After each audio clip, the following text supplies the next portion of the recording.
What is kindness? Where does that come from? And can you create these situations or these tools and these materials in such a way that people practice little bits of kindness along the way?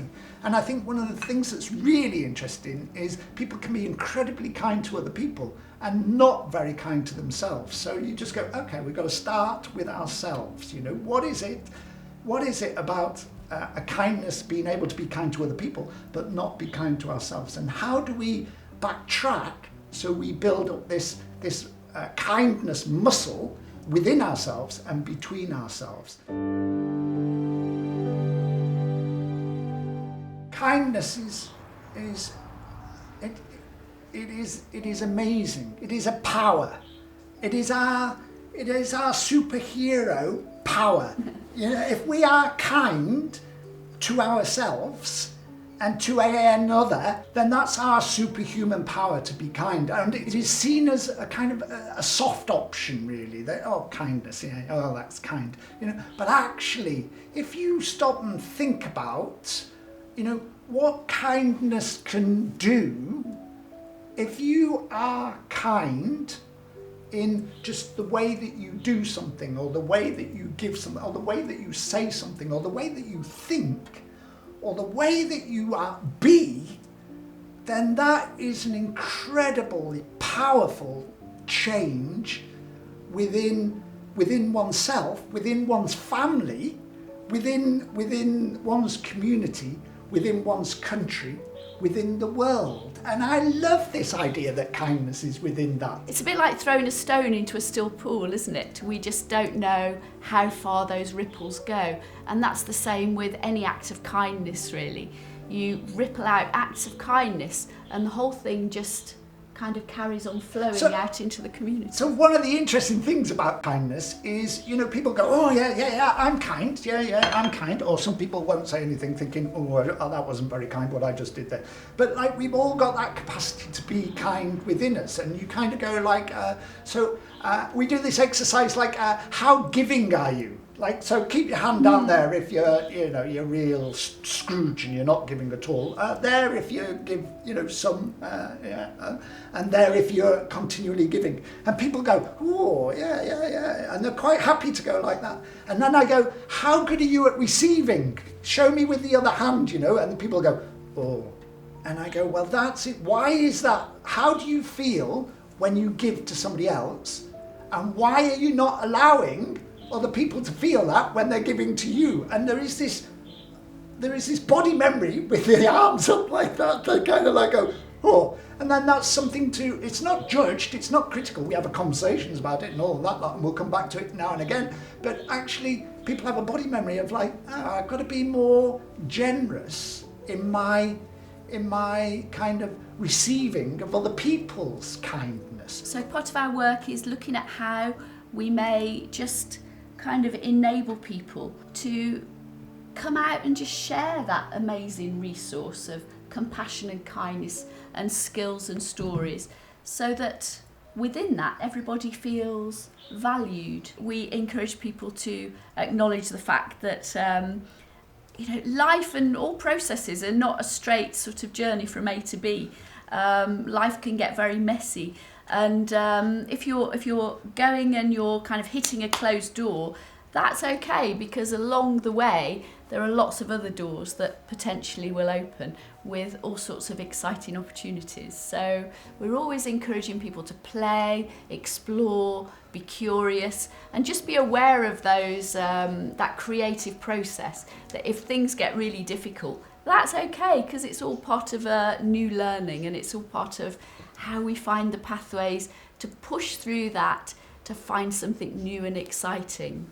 And there is that lovely Mary Oliver quote of like, someone once gave me a box of darkness. I didn't realise then what a gift it would be. And I think we have this vision, especially in the world today with the social media as it is, that everybody else is doing amazing things and everybody else's life is fantastic, and it's just ours that absolutely, you know, is really difficult, and we're really struggling, and we're comparing ourselves to everybody else, and it all seems amazing. And then when we started researching all these ideas of how we could make a compassionate, creative, co-productive community hub the best it could possibly be. What ingredients do we have to bring in to create, to help that be dreamt into being? We were looking at the creative process, and I love this one. I love this. So you get an idea and you go, wow, that's awesome, I'm going to do that. And we just go with all that energy of that kind of idea, and you go, yeah, like that. And we start doing whatever it is. And then we kind of stop, and we kind of we just pull back a bit, and we judge the process, and we go, ooh, this is tricky. This is tricky. But we carry on. But we've already put in a block, a barrier there energetically, and we carry on. And we kind of go this is rubbish. So we judge it again.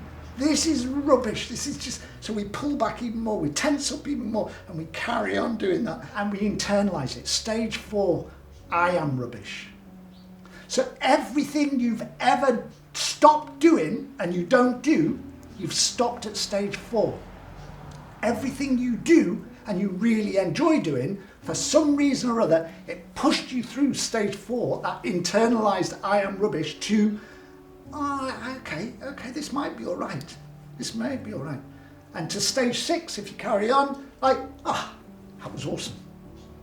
And no matter how old and experienced we are, even though we've been doing it all our lives, we still get snagged on that I am rubbish. Because it's the birthing of a new thing, isn't it? So when we're very small children, we're in a growth mindset. Otherwise, we'd never learn to get up off the floor and move from crawling to walking.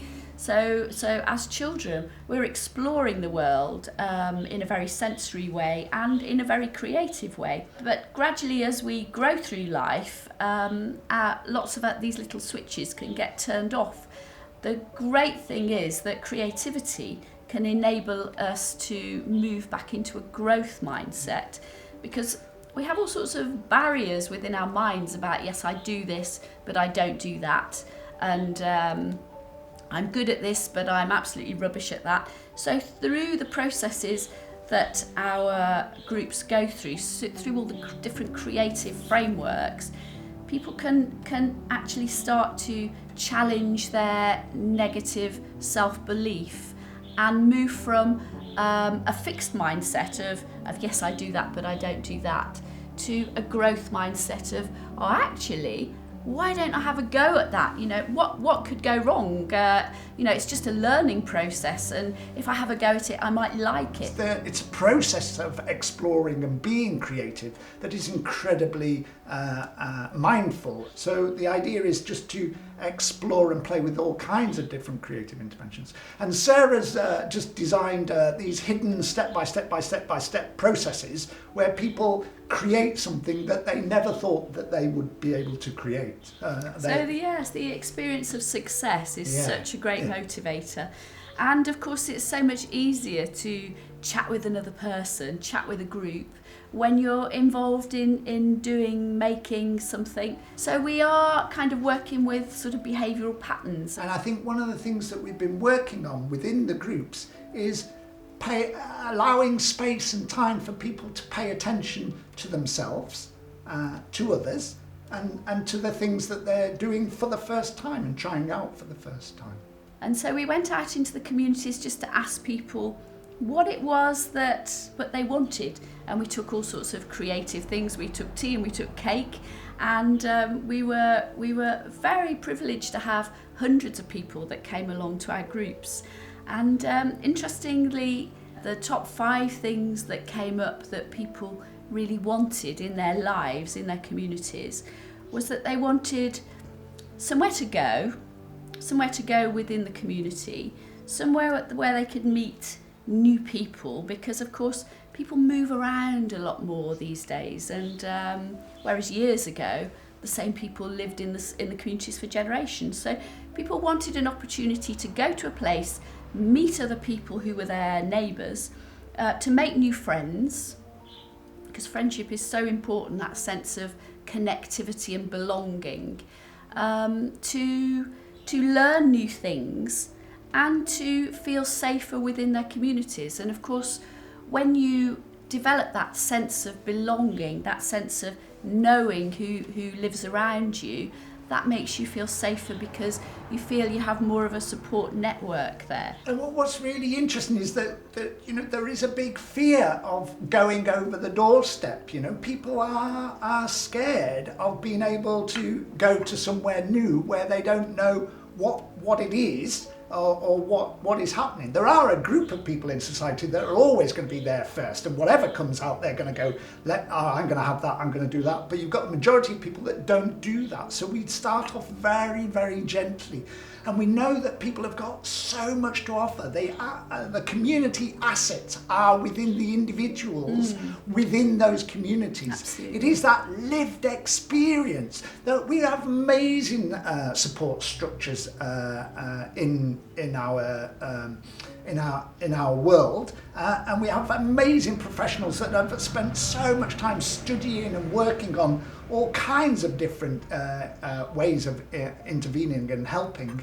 But there is something very different from a professional, where we kind of go in and we hand over our power to the professional, to somebody from the local group. So when these group dynamics get set up, and they do get set up incredibly quickly, I can't believe how quickly they get set up, and people have so much love and kindness for one another, and they drop this us and them concept, this duality of, or this is us and that's them, and they become an inclusive unit looking out to bring more people in and welcome them in. We do this kind of creative theory and practice. So we do a creative activity, and within that session we're talking about this concept of us and them. So people are starting to air what they think and what they feel, and they're witnessed in it. And the magic, the absolute magic for me, is somebody from the community is, say, struggling with something that's going on at home, and they come into the group, and the group are just chit-chatting and getting on with this and that and the other, and then somebody will start up a conversation, a topic of conversation, and I go, well, that's quite interesting, so I've got one ear listening like this, and then somebody will ask a question, and somebody else in the group will have the answer, and then somebody needs to ask this question, and somebody else needs to answer the question, and neither knew that they were going to do that morning or that afternoon. And by the end of that conversation, people have witnessed this sharing of knowledge, sharing of lived experience. You can do all the research in the world that you like, from the theories in the books and also first-hand talking to people, but there's nothing like living that experience. And somebody articulating that, this is what I tried when this was happening to me. This is what we tried. This is what happened. And that gives a whole raft of information for somebody else to go and try. But what it does within the group is it gives a whole insight into how it must be living with or caring for somebody with that kind of illness or that disability. Ordinary people go above and beyond and create this group dynamic that is so welcoming and so supportive and so more than the sum of its parts. And that's just beautiful to get that. Yeah. So I guess one of the things that we're rippling out right from the start is unconditional positive regard and encouraging others to also work with that. So as people come over the doorstep, as Mike said, there's all sorts of fears and anxieties about going to a new place and what's going to happen. So one of the most important things that we can do as a new person comes over the doorstep is to meet them with that warm, positive welcome of I see you, and that you are okay to be who you are, and we're really welcoming you to come and be part of this space. And that relates to Catherine Schaeffler's Four critical questions. Now you put me on the spot. Can I remember the four? So do you see me? So it's an unconscious thing that every one of us asks of everyone we meet, regardless of who they are as we go through our day, every day. So the unconscious critical questions that she says is, do you see me? Yeah. Am I enough for you? Can I tell that I'm okay and you want me to be here? And By the way that you look at me. By the way you look at me. And am I enough? Am I enough? Yeah.